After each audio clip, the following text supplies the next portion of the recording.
Because our deepest wounds often reveal our greatest purpose. Welcome to the Court of Connection. I feel like that opening is just like so on par for who the guest is today. I mean, It's so good. it's so good. Anna Reardon is on the show today, and I am so excited about this conversation. You have been such an inspiration on so many levels. Anna is a new author of a published book that is amazing that we will get into. She was or is a therapist. I'm not sure. Did you? Yeah, I don't practice anymore, Okay. but a big therapy proponent, Yes. 100%.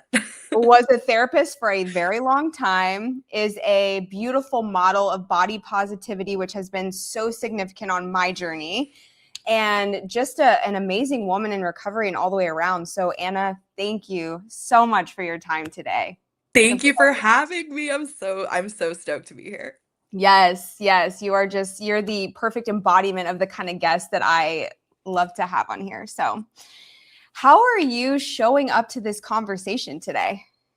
Yeah, I am in the middle of moving, which is a very stressful experience. But, I think the beautiful thing about living a life in the context of recovery is that, like, I have pockets of serenity no matter what's going on. So there's kind of like chaos around. Like, you can't see them right now, but just cardboard boxes and, tape rolls and all kinds of chaos, but feeling really peaceful today. I love Sundays. I love having these conversations, and yeah, I'm in gratitude, but have a little bit of the chaos cloud around me.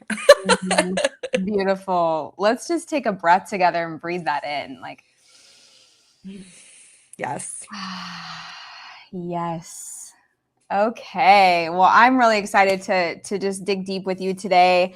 You know, Weathersfield Road is such, it's reading a book and I'm having a conversation with Anna. Like, you Mm, just feel your essence on the page. You feel who you are, your personality, your courage, your authenticity. I mean, it's magic. So thank you. tell us, for those who don't know you, tell us a little bit about who you are and kind of your journey to becoming an author, when that journey Absolutely. started. Absolutely. And thank you for your kind words. You know, I I've been sober a little over 10 years, which is just wild to say out loud every time. Because I was not a person who could string more than a few hours together sober. And I mention that because it's like kind of the foundation of everything I do and who I am.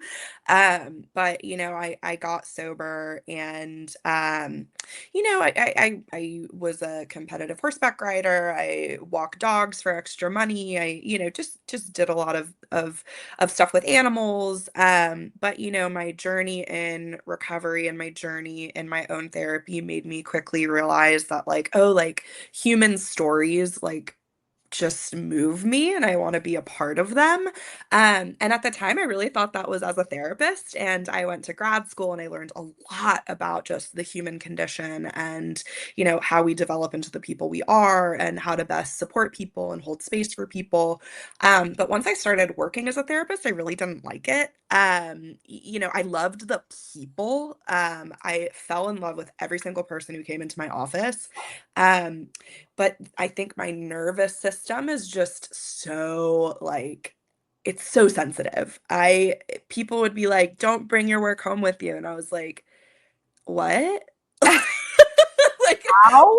what does that mean? Like, it just never really registered. And so I was, I was doing really well in my practice, but my personal life was suffering, and I didn't really have a whole lot of energy or life force left for the relationships in my life. And so I took a break, and in that break, I started writing about my life therapeutically. And it started to take the shape of a book. And I started to write fictionally about big feelings and big events, big relationships, big milestones, through the lens of this fictional character, Amelia Glickman, who's kind of a stand-in caricature of Anna. Mm. And it just was this really beautiful therapeutic experience, and I've gotten to share it with people now, which is so exciting. Oh, so beautiful.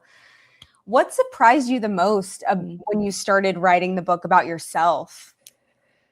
That's such a good question. I think definitely how much freedom it gave me to take a step back and write it from a fictional standpoint. I think something about, and we kind of have this in the recovery process, like when we look at things, when we inventory things, when we kind of consider different aspects of how we're showing up and how other people are showing up, or whatever that looks like, we're kind of taking an objective point of view and like looking in on it, almost from like a different ground, if that makes Mhm. sense. And something about writing the story fictionally helped me to do that with some of the most painful experiences. Mm. And I think the thing that surprises me the most to this day is something that one of my favorite authors said, is that to tell the real truth, sometimes the facts aren't always the most accurate when it comes to storytelling. Mm. And that just continues to surprise me, and I love it so much. Ah, that brings up such a great point because as a person also in long-term recovery and someone who's been in therapy for a long time, there is something about us overly associating with parts of your life that leave you flooded, right? Or left you Yes. flooded. And so I love that perspective because that's really how you move through the heavy stuff, is to disassociate from it in that way, not in your body, but as, I'm watching the movie, Yes. just Yes. a few feet back. And so I'm not the person, I am watching what happened, A right? 100%. It's very like I'm a spiritual being having a physical experience. And like it's very like I'm having feelings. I am not my feelings. Mm. And that is like I used to be like, I am pain. Like that's what Yes. I am. Yep. Yep. Oh my So gosh. it's a weird experience to be like, no, I'm in pain. Like Yes. I am not Yes. pain. Yes, exactly. The over identification and the drama that we have around that sometimes, and it's very real also, Totally. So I Totally. don't want to discredit that because No, that yeah. has been a big part of my journey lately too, is not skipping over the emotion that's there, right? Like there is Yes. still emotion. I can see something from a different perspective, and I Hmm. can have a level of freedom around that by disassociating. But I Yeah. also, it's still in my body, and I still have, Yes. you know. Yes, and I in grad school learning that, like I remember a professor said to us, every feeling has a physiological response in the body. And Mhm. I was like, "What? Like that's crazy." Like a feeling is a real thing. Because I'm such an all or nothing person. I'm like either that my feelings are absolutely everything and they're running my life, or I'm ignoring them completely. Yes. Like what does it look like to just like feel them, let them move through my body, have their moment so they don't get stuck, Mm. because I this is a big theme in the book, learning about how the feeling itself can't hurt me, but how I deal with the feeling can absolutely kill me. If I if I'm a drug user, if I'm a self-harmer, if I have an eating that how I react to my feelings can absolutely harm me. But the feeling itself really can't. Right, right. Oh, that's, yes, so well said. That is exactly it. And so many of us run from that feeling, the feeling. And I was talking to somebody earlier, and it's like the mind says, if I go all the way there, I'll never come back. I'll never come back. I'll Yes. never come back, Hmm. And so we Yes. just stay on the surface of that emotion or feeling, and it just recycles and recycles and Totally. recycles. Yeah. So, Yeah. so good. So, was there any part of you, or I'll ask it differently. What did it feel like to step into complete visibility on a public level of details of your life? Terrifying. It was so terrifying. I mean, it's still terrifying. I'm kind of like, uh I'm kind of more comfortable now that it's, like, been published, it's out there, whoever, whoever's gonna read it's gonna read it, and I've kind of come to terms with that, but I had what Brené Brown calls a vulnerability hangover for, like, 3 months, Mm, like, just feeling really raw, feeling really exposed, and feeling not in a bad way, like, those seem like really intense words, but it was like those were all things that I needed to do to feel at peace with this part of my story, I think. And there were really hard parts of that, just like there are really hard parts of, going to therapy or whatever it is. yeah. Yeah. Yeah. I had this moment when I was launching the podcast, which ultimately wasn't even something I really wanted to do. It was kind of Mm, this direction from God that was like, sure. this is the next thing. And I'm like, Yeah. really? You know? Yeah. Yeah. Um, and I remember the day before it launched, I was curled up on my couch and I had a literal meltdown and was like, Yep. fuck this. No, no, no, no, no, no, no, no. My whole system was just like freaking out. And I think you'll really understand this. It was the deeper core rejection wound, right? It's Yes. like, Yes. I'm putting myself out there. There's a massive risk, right? Yeah. For someone to reject me because I had gone through this experience where I was kind of unveiling what was actually there. And I had chalked it up to like, I'm afraid to take up space. And Yeah. somebody close to me very lovingly pointed out, I don't think that you're afraid to take up space in places that you know Mm, you're going to be welcomed and that people want you there. sure. And I was like, okay, yeah, it's deeper than that, you know? I'm not afraid to Totally. take up space. I'm afraid of rejection, right? Yes, 100%, because if I know you're gonna love me and hold me, I'll take up all the space in the world. You know what I mean? Like, Oh, with people like you, I'm like, I'm completely whatever, I'll tell you anything. I'll tell, you know what I yeah. mean? But if there's a chance that somebody could say, know who you are is wrong, um, I shut down completely. Yes. Um, and it's like, why do I make that person God? That Mhm. person who's going to shut me down, why do they get the say in how Yes. I show up? It's so interesting. It is interesting. I feel like we're so in sync here because I've actually been doing a deep dive into that part specifically. And it's like, yeah, why is that? Well, because on some level, there's still a part of me rejecting me. Like Yeah, there's still something there. While I've done a ton of work and I love who I am, there's still pieces in there that reject myself on a certain level, or you wouldn't be able to. You know what I mean? right, right, 100%. And you've mentioned parts, and parts work is, I mean, wow. Yeah. Um, and so much of me that had to heal during the writing of this book was that 13-year-old part, like that, like Mhm. just like a walking, talking hormone, like just like so. Like that's I don't even know how to describe her, but she's in so much pain and she's so afraid that you're gonna reject her. Mm. And just kind of holding her hand through that process was a lot. Yes. How would Love you her just though. You're right? Oh, bless her heart. I know. It's beautiful and man, it feels so real when when she's taking the driver's seat. You're like, "Big Totally. girl, I need you to get back there. I need you to hop in the back seat." Yes. And not be a bitch. She's Don't be such a a bitch. That brings me to my next question. What was that? Because obviously know your husband. I don't know him super well, but I know his essence, and I know y'all's relationship, which is absolutely beautiful. Um, yeah. What do you think if you were Tanner right now? How would you Mm. describe how Anna was showing up writing this book? Mm. I I would love to just ask him because he'd be like, you know, Tanner, call him in. Call.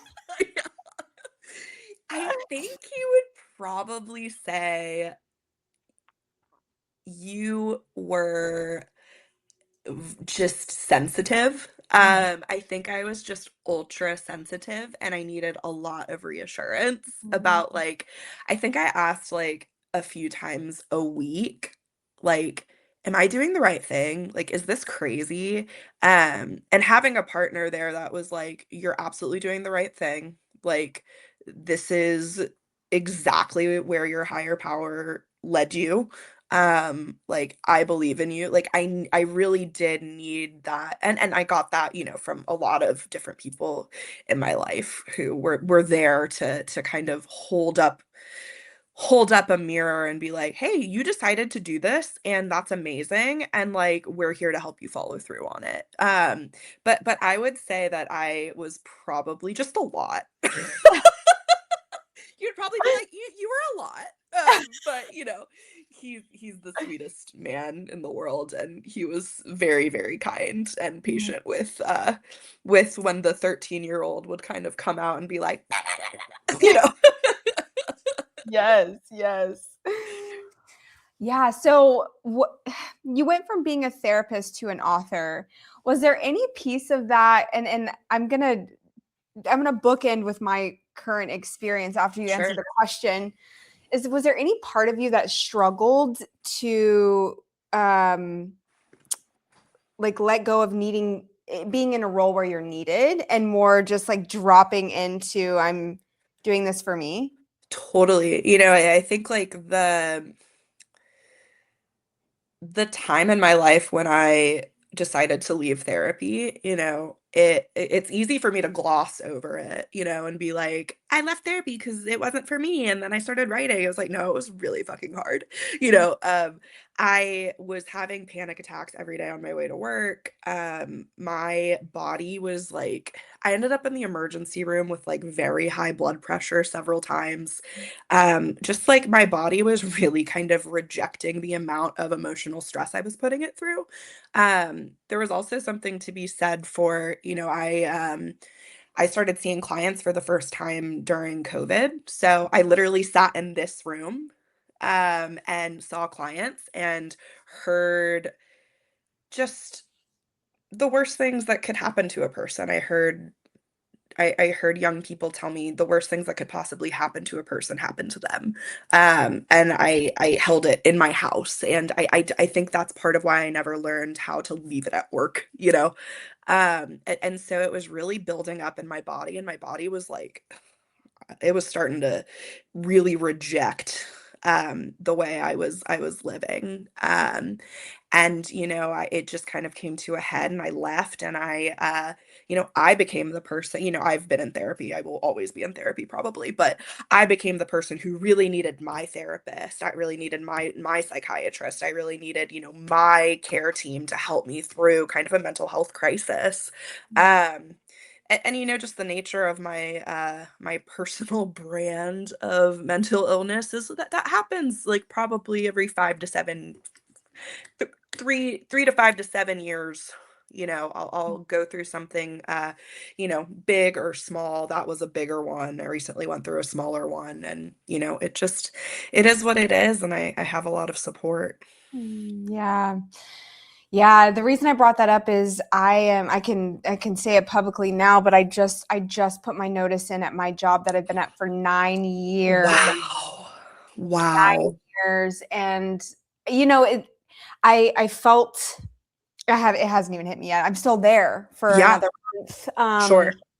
But in some ways I don't know who I am prior to this job. I mean, Yeah. I've been with this company since I got sober, pretty Yeah. much.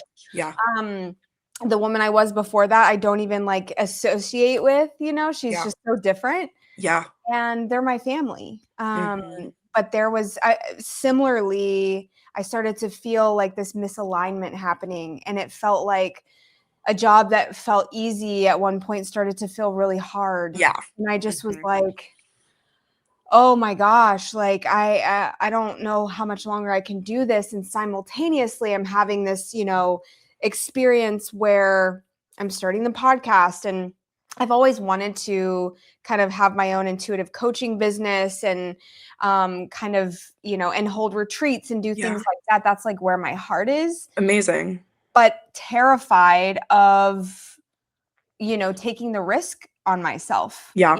because it's Yeah. like, what if I fail, right? What if it doesn't work out? And it reminds me of Brene Brown's work too, because it's like I was watching all of these people, you include, all these people who were like taking a risk on themselves, right? Who were just willing to walk through the fear of the unknown and just fucking find out, you Yeah. know? Yeah. Yeah. And something switched in me where I was like, I don't want to get to the end of my life and not feel like I took a shot at myself, right? Yeah. Yeah. And if I fail, whatever. The jobs are always going to be there. Absolutely. And like what I've kind of come to terms with is like, what is failure? Like, does that even exist? Like, you are touching people just by being who you are. And so, Mhm. like, that is a success. Everything else is just icing on the cake. Yes, yes. And that's true, right? A lot of what drives that or what keeps people stuck is this over identification with the details of their life, right?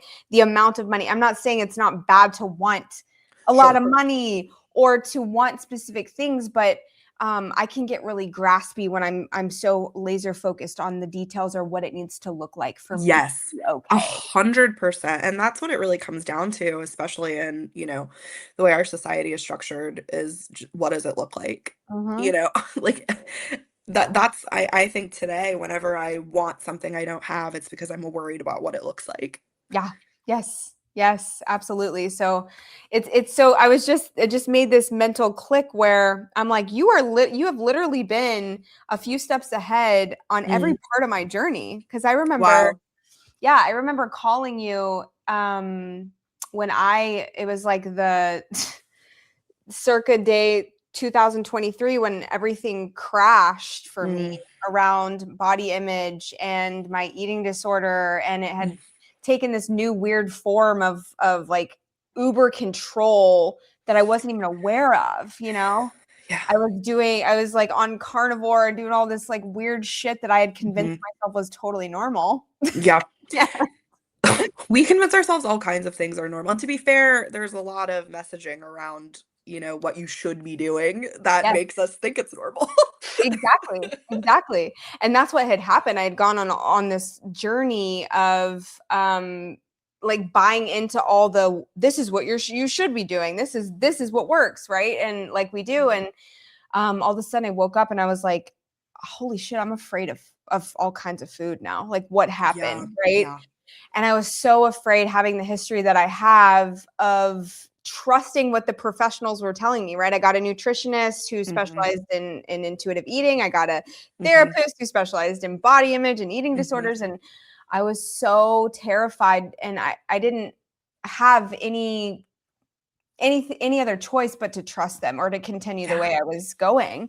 yeah. And I was like, I'm not going to be okay. If I let go of control, I'm not going to be okay. And I remember calling you. You were in my field, and I was like, I have to call Anna, because you went on the same journey, you know? Mhm. Yeah, I remember that phone call. I was thinking about it the other day actually when I ran into you, and, I was walking down the street with my dog, and I just remember I just felt so much love for you in that moment, and we've always had our weird thing Yeah. where we, like yeah, we have our weird connection. Not weird, it's wonderful, but you know what I'm saying. Mhm. Yeah. But I remember I was walking my dog, talking to you, and, I just remember I felt so much love for you, and I was like, "Wow, I wish I could take some of this away, but it's just something you have to walk through." Yeah. And it's so worth it in the end to walk through it, but it's fucking hard, man. Oh, Body stuff is everything. It's your vessel. It's the space you occupy in the world. It's yeah. really big stuff. Really big stuff. And it's also, we live in a society that makes it really hard to own and love your body for what it is, you know? Totally, It totally, just, totally. yeah, it's so intense. So yeah, I remember that part of my life was probably one of the hardest chapters in recovery for me. I Yeah, mean, it was I get that. panic attacks, laying on the floor, like I getting dressed every day was like, I can't do this, you know? Yeah, Ooh. yeah, I've been there. Yes, yes. And like it surfaces here and there, but Yeah, overall, yeah, I remember you saying, like, I'm telling you, it changes, it gets better, it it is the does. best thing that you can do for yourself. And it was, Yeah, because I have so much freedom around food and freedom yeah, around my body, where it's like, And Yeah. I just didn't think that was possible. So I'm thank you. so glad you found that. I'm so glad you Yeah. found that. And I'm grateful for the woman who talked to me on the phone when I was like, what the fuck? Like, I Mhm. can't, I have dieted since I was in third grade. Yes. What do you Yes. mean stop? Yes. Like, that was so scary for me because I've always been in I've always had a larger body than my peers. Like since I was in elementary school, my body's been larger. Um Sometimes that meant being overweight, sometimes that meant not being overweight, but it didn't matter. My body was my body. I was always bigger. And I just had it always was like, "Oh, well, like, your body is bigger, so you will restrict your food. Like, that's what you have to do for the rest of your life. You will restrict your food.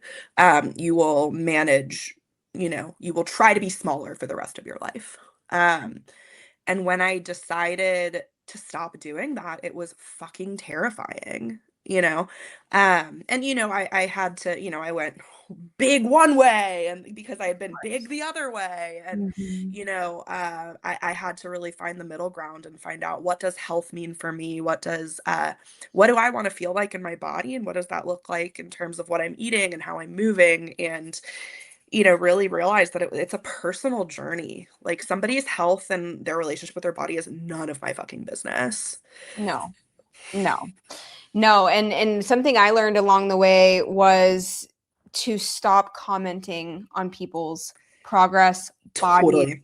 like, and it was so unconscious for me, right? Yes. Somebody would, their body would change, and I would be like, "Wow, you look blah blah blah," Yeah. blah. And Mhm. and then I was that person where that was happening, but I was actually the most miserable and sick I had Yep. ever been, Yep. right? And Yep. Yep. and so that like that little thing that people are so unconscious of has such a massive impact, Um, Totally. Totally. I would be in like the most disordered, restrictive part of my eating disorder. And people would be like, wow, you look great. mhm. And I'd be like, oh, okay, well, I guess this is, What I need to keep doing. yeah, Yes. Yeah. Yeah. 100%. Ugh. Yeah. Oh, I'm just the authenticity, the way that you carry yourself, like you are just such a top-notch human being. Like really, truly, like our authenticity is like our greatest superpower. Mm. It is the thing that gives other people permission to do the same. Totally. Well, that's how I see you as well. Yeah. You're just such a light. Yes. I think there's something about it, which is so funny. I just want to say this online. You and I have never really spent any time together. No, I know. I was gonna say That's that earlier. interesting. It's not like we don't like go to lunch or coffee. Like we just like have a soul connection. Yes. It's Yes. really interesting. We're not in the same friend group No. necessarily. We're not, it's really interesting. Like somebody mentioned you the other day. I was like, oh, she's like one of my like, and they're Yes. like, when's the last time you saw her? I was like, I don't remember. Yes. Yes. There is a soul thing. Yes. There's a recognition there. There's a deep resonance. Totally. A mutual respect. Yes. Absolutely. Uh, so you mentioned your kind of mental health. Mhm. That's such a hot commodity, a hot Mm. topic these days. Yeah. Tell me about your mental health struggles and how you've kind of navigated that through this whole process. Yeah, I've just always felt stuff so intensely and so deeply. And I've always been uncomfortable from the time I was really little. And, a lot of that showed up in my alcoholism and addiction and the way that I tried to change the way I felt with those. And the way I see it personally, and, I think everyone sees it differently, but for me in my journey, it's like I have my alcoholism and addiction, and there's a way that I treat that. And that is in a very kind of spiritual sense. And then I have kind of this other stuff that, also needs that spiritual aspect to be okay. But it also is something that I really need the help of doctors and therapists to manage. I have been told it's borderline. I've been told it's bipolar. I've been told it's manic depression. I've been told it's all kinds of different things. And what I learned through grad school, really, which is I'm so grateful to have been through a graduate program and learned about, the DSM-5 and mental health diagnoses, realizing that diagnoses are only helpful if they're helpful for the person that it is describing. Mm, Um, it is a cluster of symptoms that may or may not be there at any given time.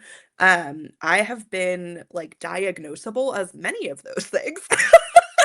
At different points in my life because it's a cluster of symptoms, right? yeah, At the end of the day, I think we're human beings and we are not diagnostic criteria. And we have to find, the spiritual life mixed with the self care with whatever support that looks like that works for us as individuals. yeah, yeah, absolutely. And it's so true. We were never designed, I say this all the time, we were never designed as human beings to live and operate in a world the way that we do. We Oh were my God. never designed that way, right? It's so funny. Somebody brought up this point recently where it was like, why is New Year's like New Year's, new me? This is where you change your life and you Yeah.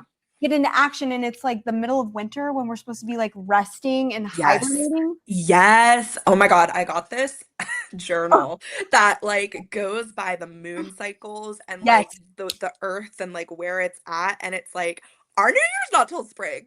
Yes. Like Yes. we can chill. Yes. It's not natural. No, no. And in Chinese astrology, like everybody's like, year of the horse, fire horse. That doesn't even start until like mid-February. We're still, Literally. yeah, we're still shedding. Yeah, it's so I don't get me started on what man decided that fucking New Year's was, you know what I mean? Just to like fuck us up. Yes. Not man, Yes. but Yeah, like I totally human. understand. Tanner was saying that the other day. He was like, it's just like another day. Like, it's not like it's fine. No, it's all for consumerism, right? You get a Yes, gym membership, you get healthy food, you do all the fucking totally. things that people do on New Year's. It's Yes. just so my whole point is we were meant to utilize our energy source as it comes. We weren't meant to force Yes. ourselves to produce or to move or it's stored. Energy is stored, and so Yes. we in our natural flow, it's like, oh, I have a burst of energy. I'm going to clean my house. Oh, I have a Yes. burst of energy and creativity. I'm going to write, use this to write my book or whatever, right? Yes. Instead, we're in a world where it's like the hustle culture is like means you're successful and push through and just get a Yep. coffee. And Yep. I'm guilty. but I see it Totally. Me also, too. you know? Absolutely. We're cyclical beings. The earth is a cyclical being, it's like all of those things. And yeah, I it's so interesting too because just like like you said, the consumerism, capitalism, all of those things like make it so it's like hustle push. Um and something that I got to do in becoming a writer was listen to my body. Like some Mm, days I write 5,000 words, and then other days I'm like, "Ugh, I can't do anything." You know what I mean? But it's like yes. it's also a privilege to be able to follow that and Mm, listen to my body because so much of the world just doesn't live in that reality. So much of the world lives in the reality of, "Too bad you have to clock in, like, I don't care how you feel." You know what I mean? yes. Yes. Which is the thing I'm most excited about. Like, it's a risk that I feel prepared to take Totally. because I also am reframing what I think it needs to look like, right? I may have to get creative for a while. I may Yeah, have to totally. like adjust my lifestyle. Like I may have to do these things and I may not, but I'm willing to do that to not sacrifice my soul anymore in that way. Absolutely, absolutely, and, like, God's done so many incredible things in your life, why would God stop now? Mhm. You know what I mean? Like, it's Yeah. the God didn't bring you this far just to drop you on your head. No, no, and the desire was placed on my heart by God, you know what I mean? So Exactly. all the resources are going to work themselves out. Mhm. Yep, yep. Yeah.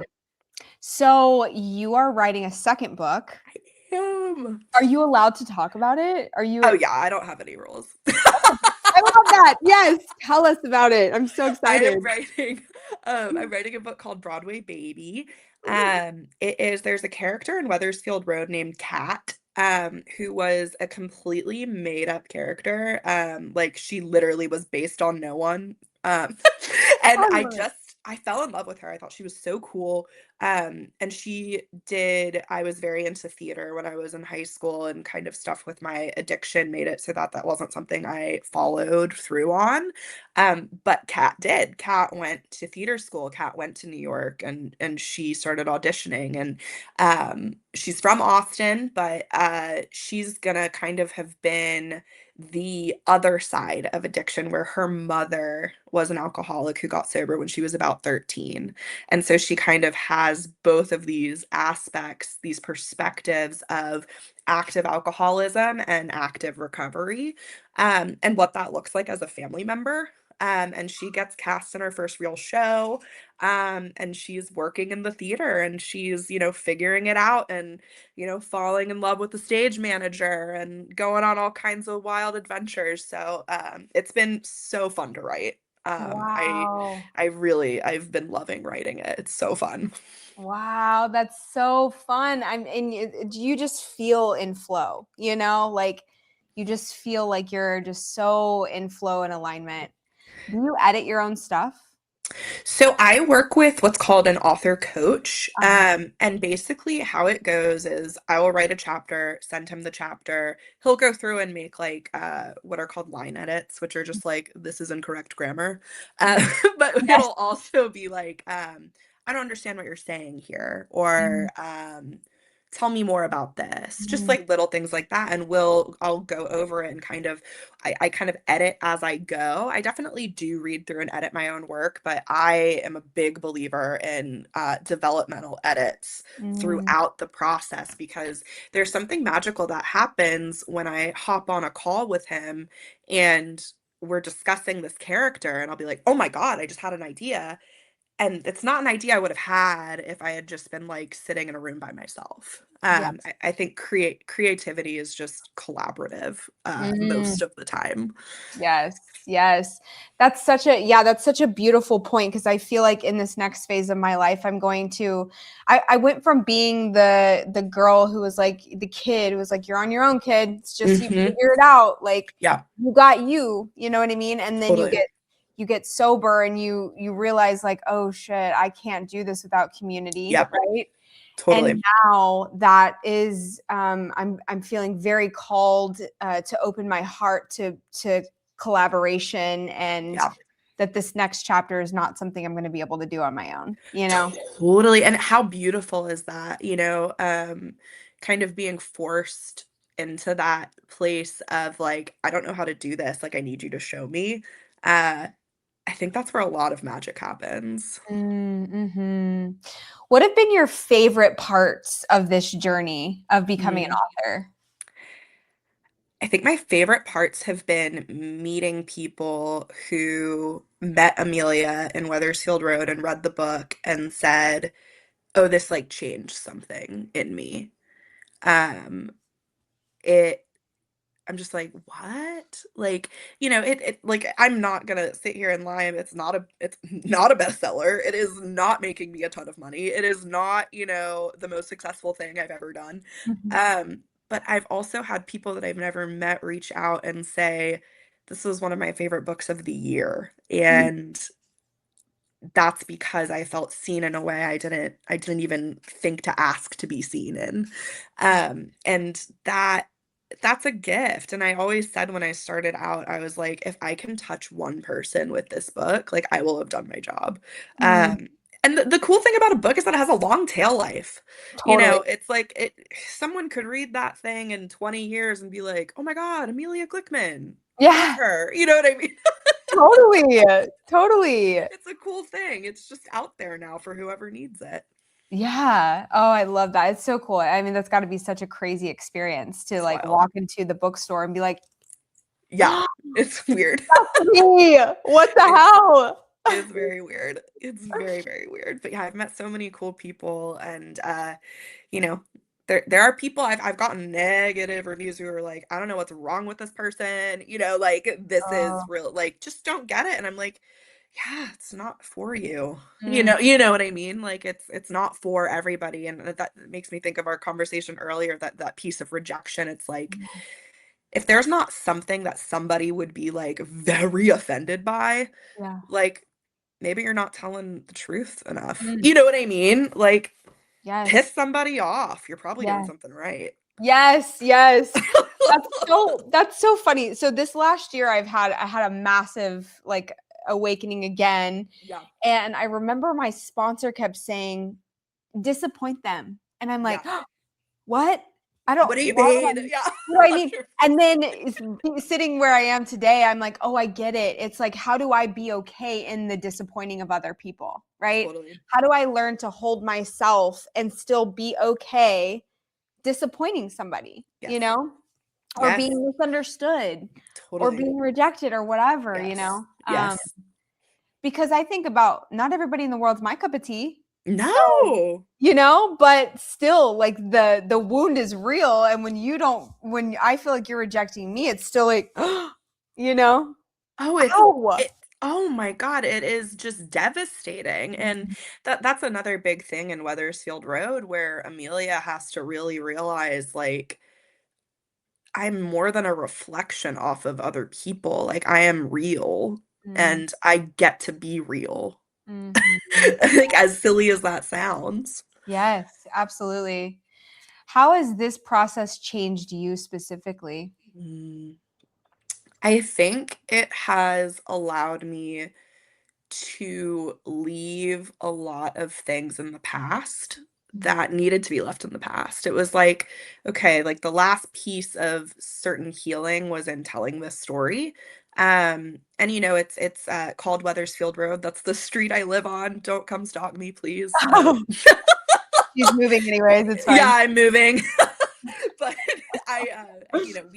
we're packing up this house where I've lived for 12 years, and all of the things that the book is based on, unfolded within these walls, and we're moving on to, a bigger place where we can grow our family, and, leaving behind kind of an older version of myself. And I think, finishing the book, publishing the book, and then, moving from the house is just it's a new era. It really is. And it's very bittersweet. Yeah, that's going to be an emotional one. That's going to be I'm sure it's already started, but it's going to be Uh, one of those yeah. fucking ugly cry. Yes. Like guttural. Yeah. 100%. Oh my gosh. So tell me, like, for someone who's reading your book, right? What do you think that's going through change in their life, that's afraid of, being authentic or going through whatever transition they're going through? What would you tell them? I've been like really kind of, I mean, morbid's the wrong word, but I've been kind of really macro about this recently. I lost my grandmother in October, and I had the honor of being with her as she transitioned, and I got to hold her hand, and I saw someone die for the first time, essentially, and it fundamentally changed me. What I would say is like, this is it. You know what I mean? Like it sounds kind of like intense and like, all right, calm down, but it really is. This is it. January 11th, 2026 is never going to happen again. Mm, And that doesn't mean you should feel pressure to do something you don't want to do today.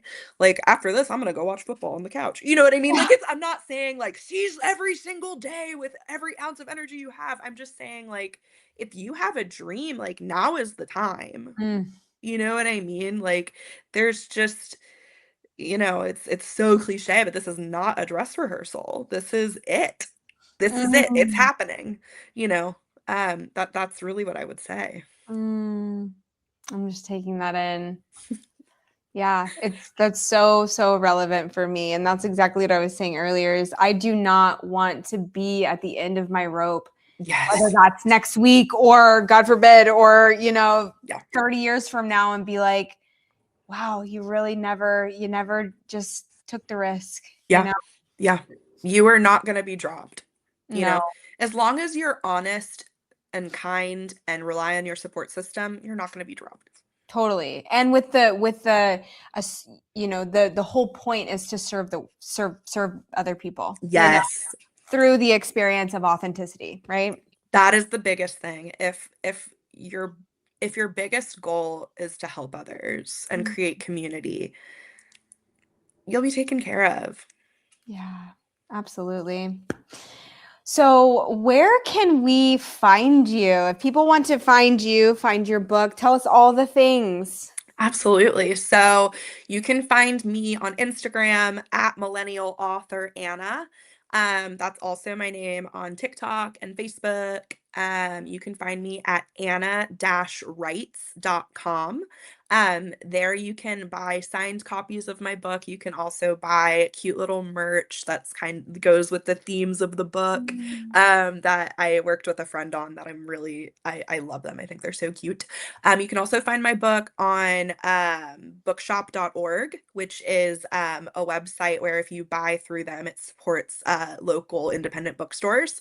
And you can also get it on Amazon if you want. Amazing. Oh my gosh. I'm just so, first of all, how old are you? I'm 33. Yeah, I'm 33. 33. I was about to say, if we're the same age, say, because we have the same amount of sobriety time too. I Yes. didn't know that. I knew Yes. it was probably close, but Yeah.